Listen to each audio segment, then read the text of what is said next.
घरोघरी मातीच्या चुलीच्या आजच्या भागामध्ये आपण पाहत आहोत की जानकी शर्वरीला म्हणते की जे सत्य आहे ते सगळ्यांना सांगा आणि तुम्हाला सगळेजण माफी करतील. त्यावेळेस इकडं शर्वरी म्हणते मी किती वेळा सांगू आणि जे सत्य आहे तेही मी कोर्टामध्ये सांगितलं आहे, आणखीन तुम्हाला कायच ऐकायचं आहे. त्यावेळेस इकडं ऐश्वर्या म्हणते की सगळेजण म्हणत आहेत तर तुझं काय सत्य आहे ते सगळ्यांना सांग. त्यावेळेस इकडं शर्वरी म्हणते मला माहीत आहे तू जानकी वहिनीचे कान भरत आहेस, त्यामुळं जानकी वहिनी हे सगळं मला विचारत आहे. त्यावेळेस इकडं जानकी म्हणते की मी ऐश्वर्याचं ऐकून काहीच म्हणत नाही आहे. ज्यावेळेस मी अडगळीच्या रूममध्ये गेले त्यावेळेस तिथं विक्रांतरावांची मला बॅग सापडली आणि त्यामध्ये 17 तारखेचं तिकीट होतं आणि तुम्ही तर कोर्टात सांगितलं होतं की ते नानांचा मृत्यू होण्याच्या दिवशीच आले होते. त्यावेळेस इकडं ते तिकीट कसं आलं. त्यावेळेस इकडं शर्वरी म्हणते की मी तुम्हाला सांगितलं होतं की त्या दिवशी त्यांचा प्लॅन ठरला असेल. मग त्यावेळेस जानकी म्हणते त्या दिवशी तुम्ही एकटेच घरी आलात पण विक्रांत भाऊजी हे घरी आले नाहीत. त्यावेळेस इकडं जानकी म्हणते की हे सगळं मला काहीतरी विचित्र वाटलं म्हणून मी परत त्यासाठी पुरावा शोधला आणि विक्रांतरावांचा मोबाईलही आम्ही चोरला आणि त्या मोबाईलमध्ये विक्रांतरावांनी नानांना मेसेज केले होते की तुमचं आणि राहुल यांचं अफेअर सुरू आहे आणि तुम्ही त्यांच्या नावाने खूप सारे पैसेही बँकेमधून काढले आहेत आणि तुम्ही त्यांना फसवत आहात, असा मेसेज विक्रांतरावांनी शर्वरी नाना यांना पाठवला होता. त्यावेळेस इकडं शर्वरी म्हणते की मला माहीत नाही हे काय सांगत आहेस तू. त्यावेळेस इकडं जानकी म्हणते की नानांना विक्रांतरावांनी हेही सांगितलं होतं की तुम्ही आम्हाला भेटायला या. त्यावेळेस नाना हे एअरपोर्टलाही गेले होते पण तिथे तुम्हीच विक्रांतरावांची माफी मागितली, त्यामुळं विक्रांतरावांनी तुम्हाला माफी केलं आणि नानांना मेसेज करून सांगितला की मी आता शर्वरीला माफ केलं आहे आणि तुम्हीही शर्वरीला काही म्हणू नका, त्यामुळे शर्वरीचं मन दुखावेल आणि आता आम्ही नव्याने संसार सुरू करत आहोत. त्यावेळेस इकडं शर्वरी म्हणते की तू हे सगळं काय म्हणत आहेस, मला काहीच माहिती नाही. त्यावेळेस इकडं जानकी म्हणते की हे सर्व SMS मी वाचले आहेत आणि म्हणूनच मी हे सगळं बोलत आहे. त्यावेळेस इकडं शर्वरी सारंगला म्हणते की पाहिलं का तुझीच बायको ही जानकीला सगळं शिकवत आहे आणि तीच तिच्या तोंडून बोलून घेत आहे आणि तुम्हाला काय म्हणायचं आहे की मीच विक्रांतरावांचा आणि नानांचाही खून मीच केला असं म्हणायचं आहे का. त्यावेळेस इकडं आई म्हणतात की मग काय सत्य आहे ते सगळ्यांना सांग ना, तू कशाला हे म्हणत आहेस आणि जानकी काय विचारत आहे ते तू सांग ना. त्यावेळेस इकडं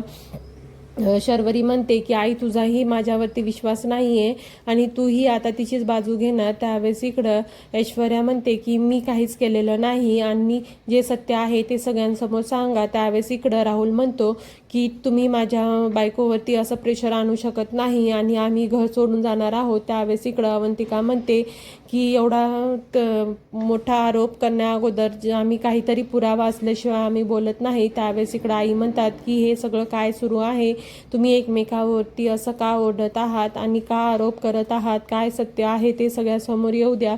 त्यावेळेस इकडं शर्वरी म्हणते की मलाच कळत नाही आहे की आता मी यांना काय सांगू आणि मी अगोदरच सगळ्यांना सांगितलं आहे की मी काहीच केलेलं नाही आणि मी विक्रांतचाही खून सेल्फ डिफेन्समध्ये केला होता आणि जर आता हे प्रूफ झालं की मीच हे सगळं केलेलं आहे तर तुम्ही द्याल ती शिक्षा भोगायला तयार आहे, असं शर्वरी म्हणते. त्यावेळेस इकडं जानकी म्हणते की माझ्याकडे पुरावा असल्याशिवाय मी हे काहीच बोलत नाही आणि ऐश्वर्याला ती मोबाईल आणायला सांगते आणि ज्यावेळेस इकडं जानकी म्हणते की मी हे सगळे मेसेजेस जेव्हा तुम्हाला वाचून दाखवेल तेव्हा आई तुम्ही सावरा स्वतःला आणि जर एखादी व्यक्ती चूक करत असेल आणि जर तिला शिक्षाही व्हायलाच हवी आणि जर तुमची मुलगी असं वाईट मार्गाला जात असेल तर तिला योग्य मार्गावर आणणं हे आपलंच कार्य आहे आणि त्यामुळे तुम्ही स्वतःला धीर द्या आणि घाबरून जाऊ नका, नाहीतर तुमच्या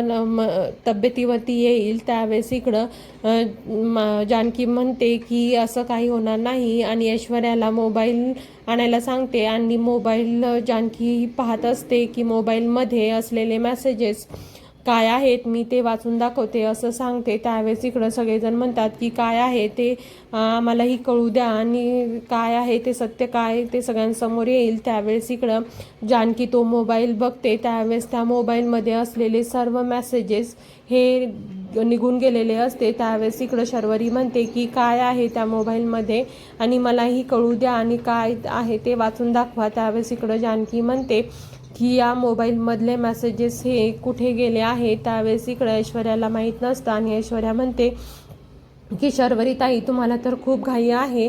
त्यावेळेस इकडं जानकीच्या चेहऱ्यावरचा हावभाव बदललेले पाहून ऐश्वर्या म्हणते की काय झालं आणि वाचून दाखव ना तू तिला. त्यावेळेस इकडं ऐश्वर्या जानकी म्हणते की हो खरंच आहे आणि या मोबाईलमधले सर्व मेसेजेस हे गायब झाले आहेत. त्यावेळेस शर्वरी म्हणते की गायब झाले मेसेजेस हे कसे झाले.